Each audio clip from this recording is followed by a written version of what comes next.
नमस्कार दोस्तों, मैं अर्जुन आपका स्वागत करता हूँ स्टे बाय अर्जुन के यूट्यूब चैनल में। तो दोस्तों आज की हमारी क्लास है उत्तर भारत का विशाल मैदान के बारे में। जो है दोस्तों आज की हमारी क्लास है, तो दोस्तों वीडियो को अंत तक जरूर देखना ताकि सभी क्वेश्चन जो है आपको आसानी से याद हो जाएं। साथ ही दोस्तों अगर आप हमारे चैनल पर पहली बार आएँ तो हमारे चैनल को भी सब्सक्राइब कर लीजिएगा, साथ ही बेल आइकन को प्रेस कर लीजिएगा ताकि हमारे आने वाले वीडियो का नोटिफिकेशन जो है आप तक पहुँचता रहे। चलिए दोस्तों वीडियो को स्टार्ट करते हैं।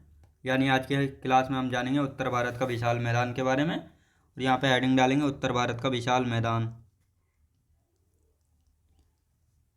उत्तर भारत का विशाल मैदान।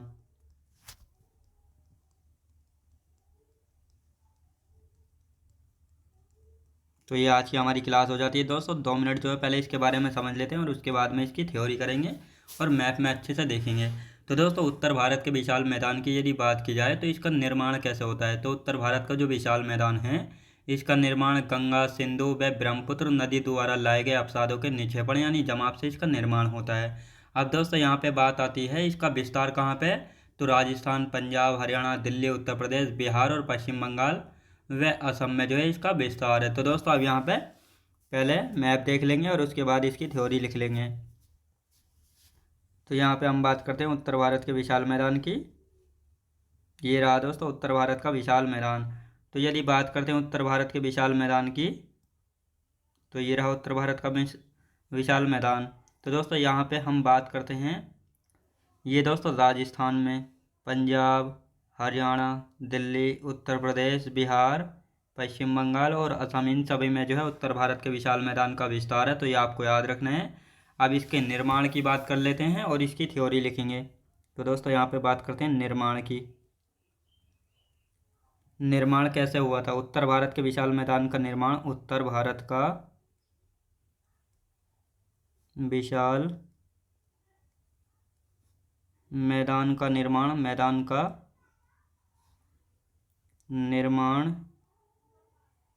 निर्माण सिंधु गंगा व ब्रह्मपुत्र नदियों द्वारा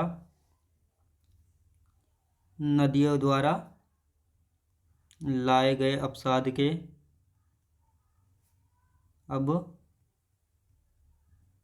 शादों के निक्षेपण यानी जमाव से हुआ निक्षेपण यानी जमाव से इसका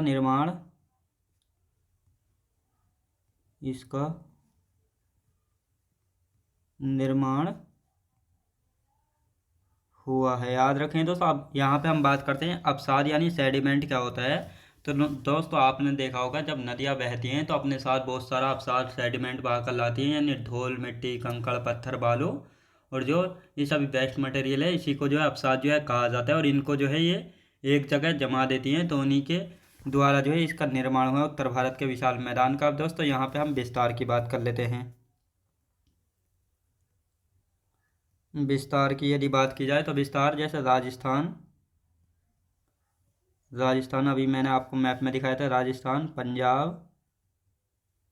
पंजाब, हरियाणा, दिल्ली, उत्तर प्रदेश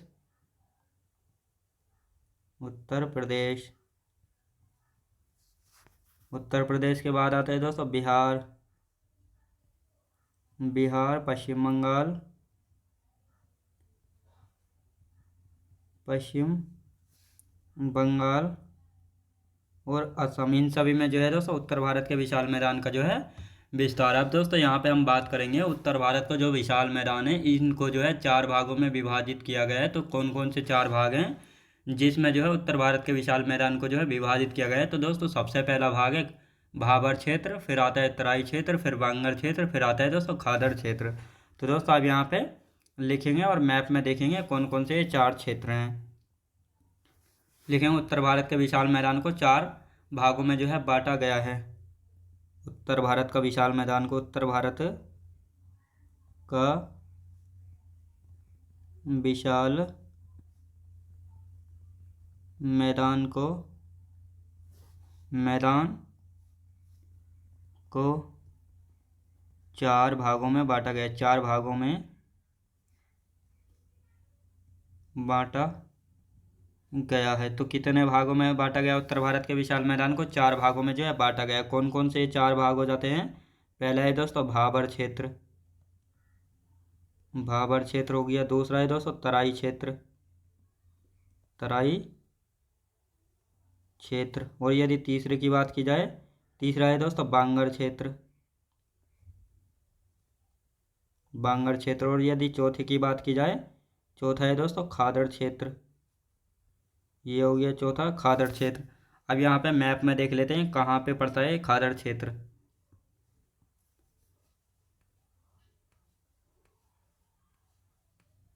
तो ये रहा दोस्तों, हम यहाँ पे अब बात करते हैं। तो दोस्तों ये है हमारा शिवालिक हिमालय, यानी हमने बात की थी हिमालय पर्वत जो है 3 श्रेणियों से मिलकर बना था। सबसे पहले पड़ती है महान हिमालय, फिर उसके बाद मध्य या लघु हिमालय, और उसके बाद आते हैं दोस्तों शिवालिक हिमालय। और ये शिवालिक हिमालय के दक्षिण में पड़ता है भाबर क्षेत्र। और भाबर क्षेत्र में जो है दोस्तों मोटे मोटे पत्थर पाए जाते हैं, यानी जब कोई भी नदी पर्वत से नीचे को बह कर आती है तो अपने साथ जो है पर्वत को काट कर जो है उसके मोटे मोटे पत्थर जो है अपने साथ बहा कर लाती है, और उन पत्थरों को जो है ज़्यादा दूर तक बहा कर नहीं ले जा पाती है। तो इनको जो है इस भाबर क्षेत्र में जो इकट्ठा कर देती है। जब ये पत्थर जो है एक जगह इकट्ठा हो जाते हैं तो नदी जो है इनके नीचे से बहना स्टार्ट कर देती है। तो यानी इस क्षेत्र में जो है नदी अदृश्यमान हो जाती है, यानी दिखना जो है बंद हो जाती है, क्योंकि पत्थरों के नीचे से बहना स्टार्ट करती हैं। और इस क्षेत्र में जो है दोस्तों इतने मोटे मोटे पत्थर हैं, तो यहाँ पर कृषि तो होती नहीं होगी, ठीक बात है। तो कृषि यहाँ पे नहीं होती है, और ना ही जो है यहाँ पे वनस्पति पाई जाती है। और भाबर क्षेत्र के दक्षिण की यदि बात की जाए तो ये पड़ता है दोस्तों ये वाला क्षेत्र, ये है तराई क्षेत्र। तराई क्षेत्र की यदि बात की जाए तो दोस्तों ये जो है हल्का जो है नमी वाला क्षेत्र होता है, यानी ये हल्का दलदली वाला क्षेत्र होता है। और यहाँ पर जो है नदियाँ बाहर निकल आती हैं, यानी इस क्षेत्र में जो है नदियाँ पुनः बाहर आ जाती हैं और बाहर से बहना स्टार्ट करती हैं। और यहाँ पर जो है दोस्तों घनी वनस्पति जो है पाई जाती है। अब आते हैं दोस्तों बांगर क्षेत्र की यदि बात की जाए, ये है बांगर क्षेत्र। और ये दोस्तों ये है नदी घाटी, यानी ये नदी बह रही है। और ये रहा ये वाला जो क्षेत्र है, इस क्षेत्र को कहा जाता है खादर क्षेत्र। अब इसका क्या मतलब है, यानी जब दोस्तों नदी बहती है, नदी में बाढ़ आती है, तो जहाँ तक ये नदी का पानी जाता है तो यहाँ तक जो है नई जलोढ़ मिट्टी जम जाती है, तो इसी को खादर क्षेत्र कहा जाता है। और साथ ही इस जलोढ़ मिट्टी से जो ये आगे का क्षेत्र है ये वाला, इसको कहा जाता है तो सब बांगर क्षेत्र। यानी पहले यहाँ तक जो है नदी का पानी आता होगा, लेकिन अब नहीं आता है। तो बांगर क्षेत्र में जो है पुरानी जलोढ़ मिट्टी पाई जाती है, तो ये आपको याद रखना है। तो दोस्तों ये हैं 4 क्षेत्र, तो ये आपको याद रखने हैं। अब यहाँ पे हम बात करते हैं कि एक क्षेत्र के बारे में अच्छे से जानेंगे। तो यहाँ पे हेडिंग डालेंगे दोस्तों भाबर क्षेत्र, भाबर भाबर क्षेत्र की यदि बात की जाए तो भाबर क्षेत्र जो है शिवालिक हिमालय के दक्षिण में पाया जाता है। कहाँ पे दोस्तों? शिवालिक हिमालय के दक्षिण में पाया जाता है, शिवालिक हिमालय के दक्षिण में पाया जाता है। कहाँ पे दोस्तों? शिवालिक हिमालय के दक्षिण में जो है पाया जाता है। यहाँ पर वनस्पति नहीं पाई जाती, यहाँ पर वनस्पति नहीं पाई जाती है। याद रखें दोस्तों यहाँ पर जो है वनस्पति नहीं पाई जाती, क्योंकि यहाँ पर जो है बड़े बड़े पत्थर जो है पाए जाते हैं इस क्षेत्र में। और इस क्षेत्र की चौड़ाई की यदि बात की जाए तो इस क्षेत्र की चौड़ाई कितनी है दोस्तों? 8 किलोमीटर से लेकर 16 किलोमीटर तक जो इस क्षेत्र की चौड़ाई हो जाती है। अब दोस्तों यहाँ पे हम बात करते हैं इस क्षेत्र की नदियाँ अदृश्यमान हो जाती हैं, इस क्षेत्र की नदियाँ अदृश्यमान हो जाती हैं, क्योंकि यहाँ पर जो है मोटे मोटे पत्थर पाए जाते हैं, तो उनको जो है ज़्यादा दूर तक जो है नदियाँ अपने साथ बहा कर नहीं ले जा सकती, बल्कि उनके नीचे से बहना स्टार्ट कर देती हैं। और साथ ही दोस्तों यह क्षेत्र खेती के लिए उपयुक्त नहीं होता, यानी यहाँ पर खेती नहीं होती है, यहाँ पर खेती नहीं होती है। याद रखें दोस्तों, ये भी आपको याद रखना है, यानी इस क्षेत्र में जो है खेती नहीं होती। अब दूसरे क्षेत्र की यदि बात करते हैं तो दूसरा क्षेत्र कौन सा था? हमने बात की थी अभी तराई क्षेत्र। तो ये आ गया दोस्तों दूसरा क्षेत्र है तराई क्षेत्र की यदि बात की जाए तो ये जो है भाबर क्षेत्र के दक्षिण में पड़ता है। ये है भाबर क्षेत्र के दक्षिण में पड़ता है, याद रखें दोस्तों। यानी जो तराई क्षेत्र है यह जो है भाबर क्षेत्र के दक्षिण में पड़ता है। और साथ ही यहाँ पर जो है दोस्तों यहाँ पर घनी वनस्पति पाई जाती है। यहाँ पर घनी वनस्पति पाई जाती है दोस्तों। तराई क्षेत्र में जो है घनी वनस्पति पाई जाती है। और साथ ही यदि हम बात करते हैं तो इस क्षेत्र की चौड़ाई की यदि बात की जाए तो इस क्षेत्र की चौड़ाई कितनी है, 20 किलोमीटर से लेकर 30 किलोमीटर तक जो है इस तराई क्षेत्र की जो है क्या हो जाती है दोस्तों, चौड़ाई हो जाती है। अब यहाँ पे हम बात करते हैं जो नदियाँ भाबर क्षेत्र में दृश्यमान हो जाती हैं और वही नदियाँ जो हैं तराई क्षेत्र में नदियाँ पुनः दृश्यमान हो जाती हैं। यहाँ पर नदियाँ पुनः दृश्यमान हो जाती है, लिखेंगे यहाँ पर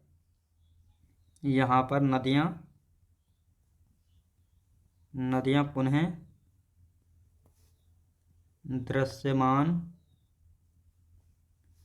हो जाती हैं। यहाँ पर नदियाँ जो हैं पुनः दृश्यमान हो जाती हैं, तो ये आपको याद रखना है। आप दोस्तों यहाँ पे हम बात करते हैं यह क्षेत्र जो है खेती के लिए उपयुक्त माना जाता है। यह क्षेत्र खेती के लिए उपयुक्त माना जाता है। तो कौन सा क्षेत्र जो है दोस्तों खेती के लिए उपयुक्त माना जाता है, तराई क्षेत्र जो है खेती के लिए उपयुक्त माना जाता है। तो दोस्तों अब इन दोनों क्षेत्रों की पहले रिवीजन करेंगे और उसके बाद जो हम आगे के 2 क्षेत्र पढ़ेंगे, बांगर और खादर क्षेत्र। तो दोस्तों अब यहाँ पे हम बात करते हैं उत्तर भारत के विशाल मैदान की। उत्तर भारत का विशाल मैदान की यदि बात करते हैं तो इसका निर्माण होता है, उत्तर भारत का विशाल मैदान का निर्माण सिंधु गंगा ब्रह्मपुत्र नदियों द्वारा लाए गए अपसादों के जमाव या निक्षेपण से इसका निर्माण हुआ है। अब साथ ही दोस्तों इसके विस्तार की यदि बात की जाए तो राजस्थान, पंजाब, हरियाणा, दिल्ली, उत्तर प्रदेश, बिहार, पश्चिम बंगाल और असम, इन सभी में जो है उत्तर भारत के विशाल मैदान का जो है निर्माण है दोस्तों। ये रहे उत्तर भारत के विशाल मैदान का निर्माण।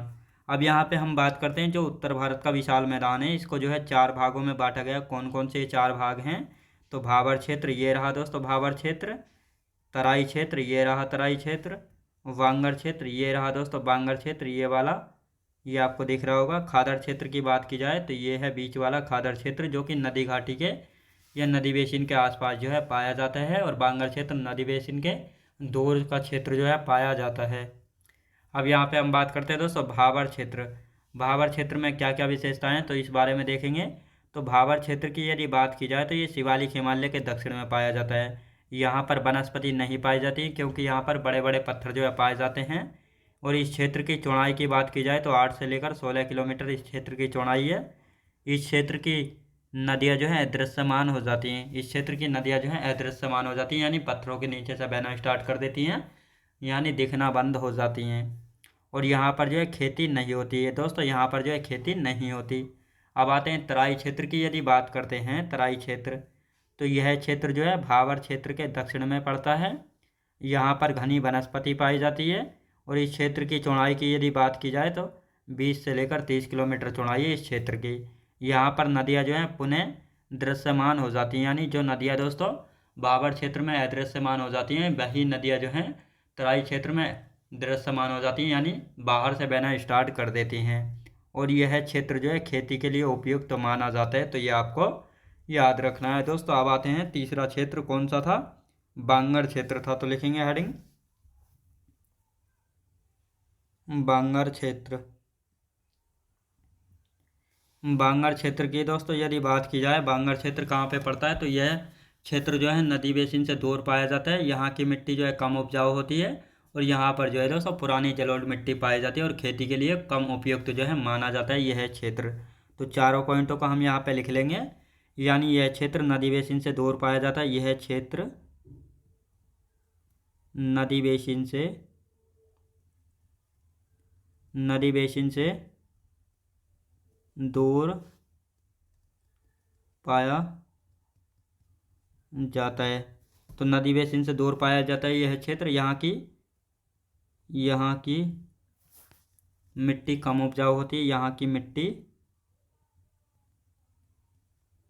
कम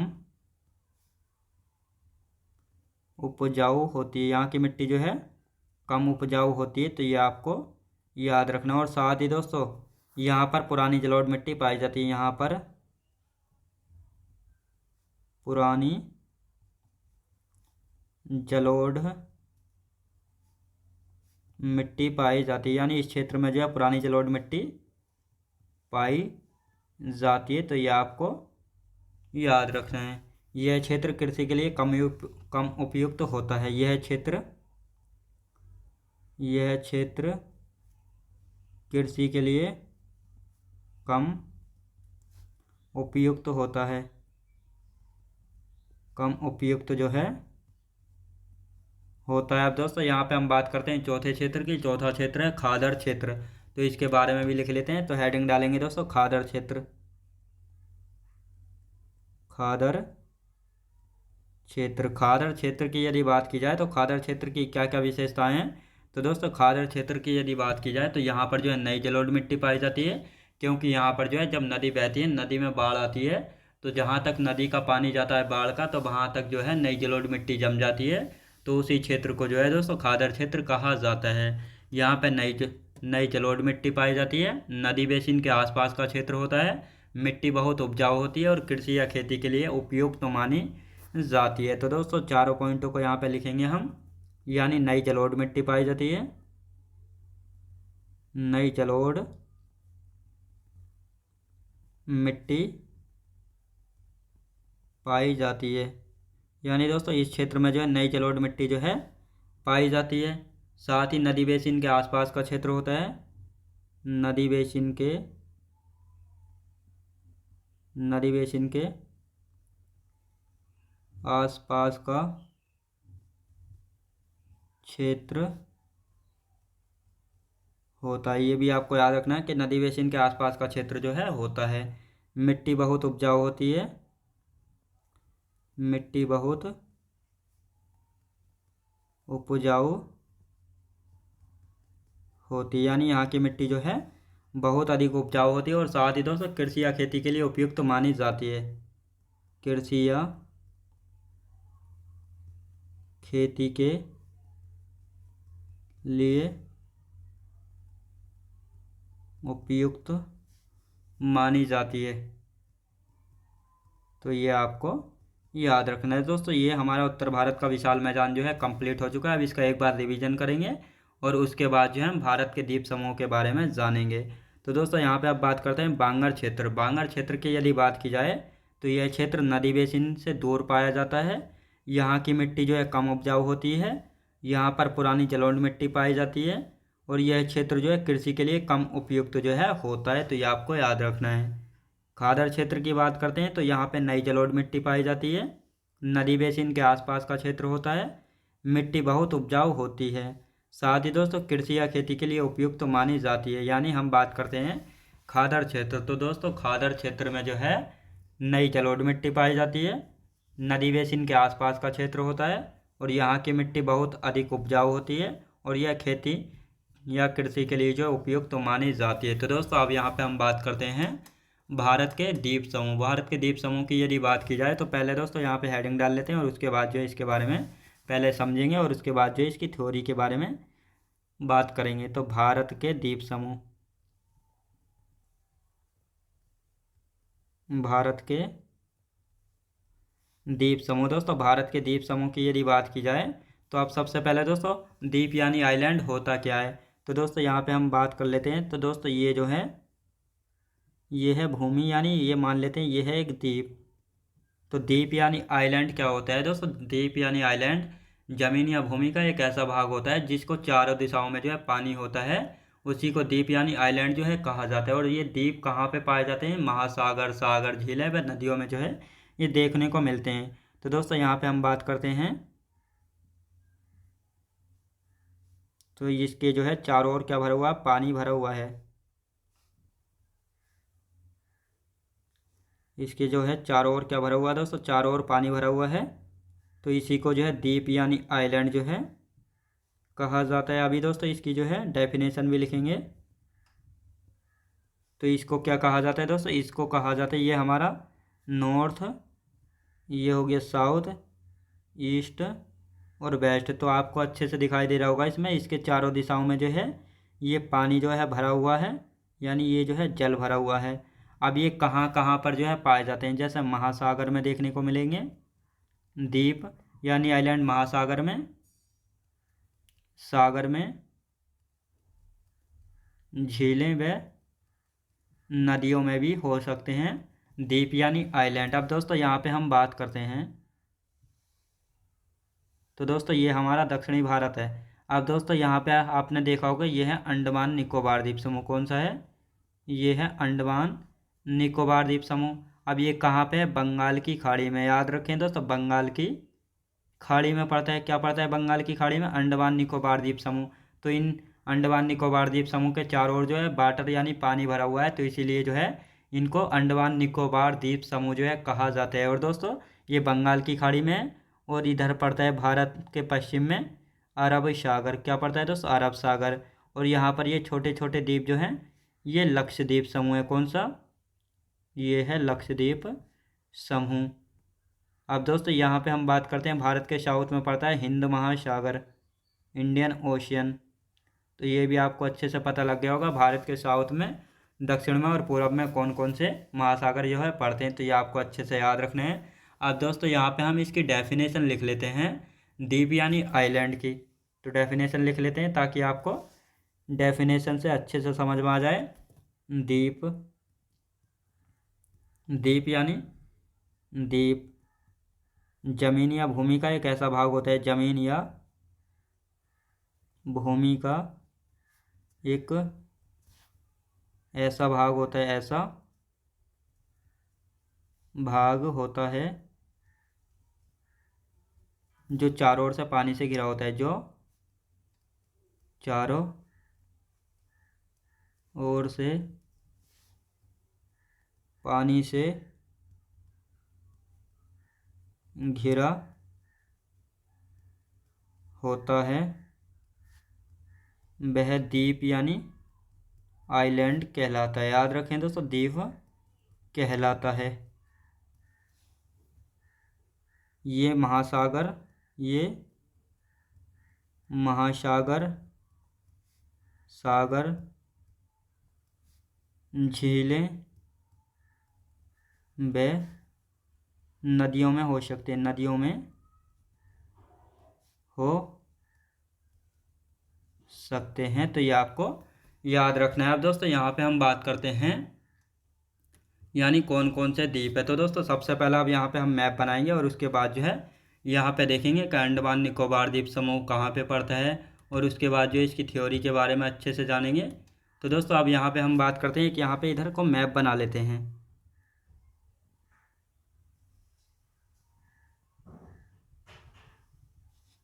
इसको जो है ठीक से बनाएंगे यहाँ पे।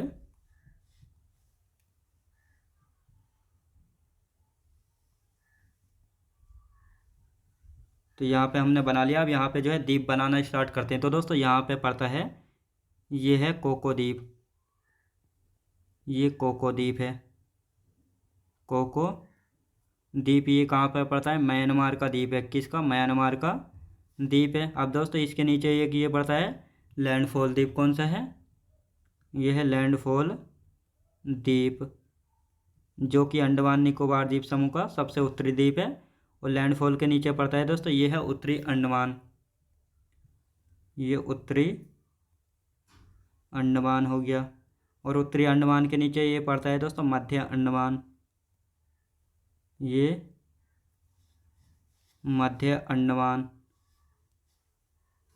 ये हो गया दोस्तों मध्य अंडमान। अब यहाँ पे मध्य अंडमान के यहाँ पे दोस्तों ये पड़ता है ये छोटा सा द्वीप, ये है नारकोंडम द्वीप, नारकोंडम द्वीप। नारकोंडम द्वीप की यदि बात की जाए तो इसके नीचे ये छोटा सा पड़ता है बैरन द्वीप, बैरन द्वीप। तो दोस्तों ये जो है दोनों ज्वालामुखी द्वीप है। अब इनमें से जो है ये सुषुप्त ज्वालामुखी है, सुषुप्त सुषुप्त ज्वालामुखी। ये कौन सा जो है, सुषुप्त ज्वालामुखी हो जाता है। और यदि इसकी बात की जाए, ये सक्रिय ज्वालामुखी, सक्रिय ज्वालामुखी यानी एक्टिव ज्वालामुखी, यानी वर्तमान समय में भी जो है इससे लावा वगैरह जो है निकल रहा है। और यदि इसके बाद नीचे आते हैं दोस्तों, ये पड़ता है मध्य अंडमान के नीचे पड़ता है दक्षिणी अंडमान। दक्षिणी अंडमान कौन सा दोस्तों? दक्षिणी अंडमान है। और दक्षिणी अंडमान के नीचे आता है ये लघु अंडमान।